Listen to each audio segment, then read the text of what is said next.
اعوذ باللہ من الشیطان الرجیم بسم اللہ الرحمن الرحیم الصلاۃ والسلام علیک یا سیدی یا رسول اللہ وعلی آلک واصحابک یا سیدی یا حبیب اللہ۔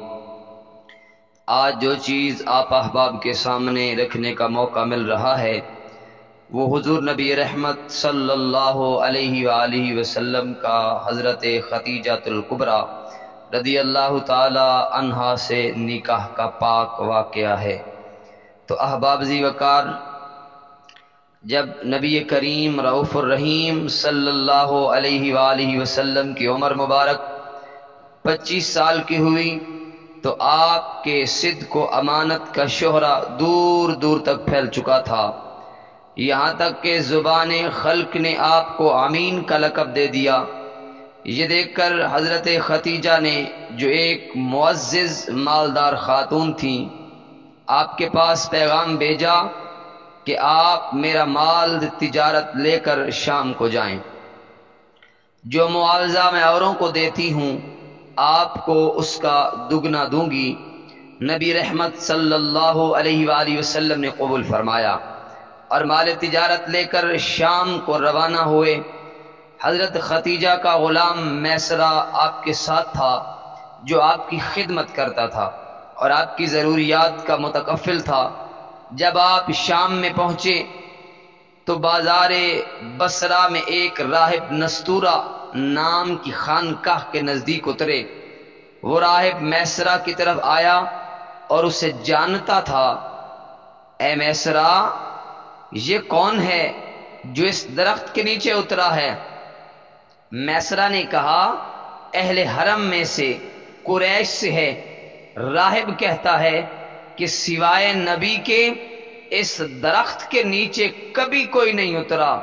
پھر اس نے پوچھا، کیا اس کی دونوں آنکھوں میں سرخی ہے؟ میسرہ نے جواب دیا، ہاں، اور کبھی دور ہی نہیں ہوتی۔ یہ سن کر راہب بولا، یہ وہی ہیں اور یہ وہی ہیں، یہی آخر الانبیاء ہیں، یہی امام الانبیاء ہیں۔ کاش میں ان کو پاؤں جس وقت یہ مبعوث ہوں گے۔ اور میسرہ نے کہا کہ ان سے جدا نہ ہونا اور نیک نیتی کے ساتھ ان کے ساتھ رہنا، کیونکہ اللہ تعالیٰ نے ان کو نبوت کا شرف عطا کیا ہے۔ حضور نبی رحمت صلی اللہ علیہ وآلہ وسلم بازار بصرہ میں خرید و فروخت کر کے مکہ واپس آئے۔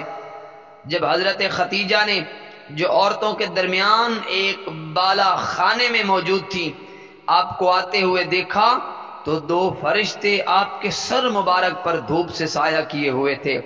میسرہ نے حضرت خدیجہ سے بیان کیا کہ میں نے تمام سفر میں آپ کا یہی حال دیکھا ہے، اور ایک راہب کے قول اور وصیت کی خبر دی کہ اللہ تبارک و تعالی نے اس تجارت میں مضاعف نفع دیا۔ حضرت خدیجہ نے جو دیکھا اور جو سنا اس سے ظاہر ہو گیا کہ آپ بے شک ساری مخلوق کی طرف اللہ کے بھیجے ہوئے محبوب اور رسول ہیں۔ تو احباب ذی وقار، اس وقت حضرت خدیجۃ الکبریٰ بیوہ تھیں، ان کی 2 شادیاں ہو چکی تھیں، اور ان کی پاک دامنی کے سبب لوگ جاہلیت میں ان کو طاہرہ کہا کرتے تھے۔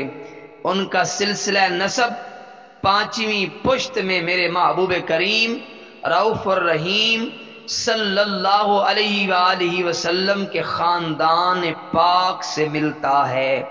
حضرت خدیجہ نے امور مذکورہ بالا کو مد نظر رکھ کر واپس آنے کے قریباً 3 مہینے بعد یعلا بن منیہ کی بہن نفیسہ کی وساطت سے نبی کریم رؤوف الرحیم صلی اللہ علیہ وآلہ وسلم، ہم دکھیوں کا لجپال نبی، دکھیوں کے دکھ دور کرنے والے پیارے آقا صلی اللہ علیہ وآلہ وسلم کو نکاح کا پیغام بھیج دیا۔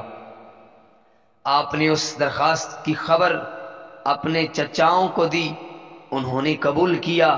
پس تاریخ معین پر ابو طالب اور امیر حمزہ دیگر روسائے خاندان ختیجہ کے مکان پر گئے اور ان کے چچا عمر بن اسد نے اور بقول بعض ان کے بھائی عمر بن خویلد نے ان کا نکاح کر دیا۔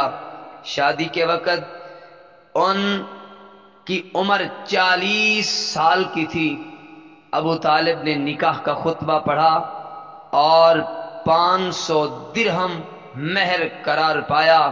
یہ ان حضرت صلی اللہ علیہ وآلہ وسلم کی پہلی شادی تھی۔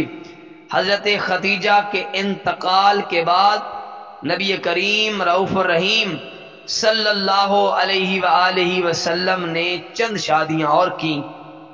تمام ازواج مطہرات کا مہر 500 درہم ہی مقرر ہوا۔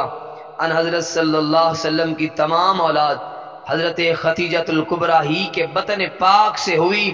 صرف ایک صاحبزادے جن کا نام ابراہیم تھا، ابراہیم حضرت ماریہ قبطیہ کے بطن سے، جو سن 8 ہجری میں پیدا ہوئے اور سن 10 ہجری میں انتقال فرما گئے۔